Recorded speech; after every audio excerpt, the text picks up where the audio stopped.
కామారెడ్డి జిల్లా బాన్సువాడలో వ్యవసాయ శాఖ సలహాదారు పోచారం శ్రీనివాసరెడ్డి ఆగ్రోస్ ఇండస్ట్రీస్ చైర్మన్ కాసుల బాలరాజ్తో కలిసి సమావేశం నిర్వహించారు.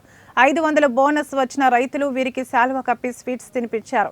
నిజామాబాద్ ఉభయ జిల్లాలోని కలెక్టర్లతో రైస్ మిల్లర్ల యజమానులతో మాట్లాడి వరి ధాన్యం కొనుగోలును వేగవంతం అయ్యేటట్లు చేశామన్నారు. ధాన్యం కొనుగోలు చేయడం లేదని ప్రతిపక్షాలు ఆరోపిస్తున్న ఆరోపణలను ఖండించారు.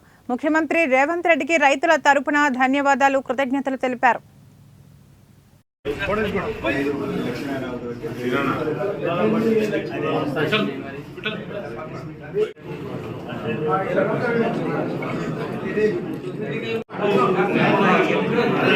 ప్రభుత్వానికి వ్యతిరేకత లేదు, రైతు అనుకూలంగా నిర్ణయాలు తీసుకునేటువంటి ప్రభుత్వం.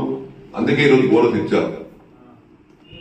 కాబట్టి మిగతా అన్ని కూడా ఇచ్చినటువంటి హామీలు ఇన్కమ్ ఉందైనా అవన్నీ కూడా పూర్తిగా అమలు జరుగుతాయి. మేము ఇంతకంటే కోరమని ఇక్కడ లిమిట్ లేదు, ఏం లేదు. 40 క్వింటాల పండించే రైతు కూడా ఉన్నారు. 20,000 రూపాయలు రైతు బోనస్ వస్తా ఉన్నాయి.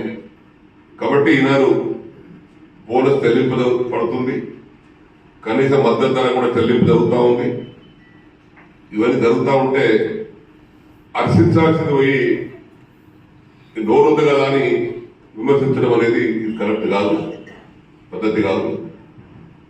కాబట్టి ఈనాడు ప్రభుత్వానికి నేను ఒక రైతుగా ఈ చేసినటువంటి సహాయానికి, ఇచ్చినటువంటి బోనస్ కి రాష్ట్ర ప్రభుత్వానికి రైతాంగ తరఫున హృదయపూర్వకంగా ధన్యవాదాలు.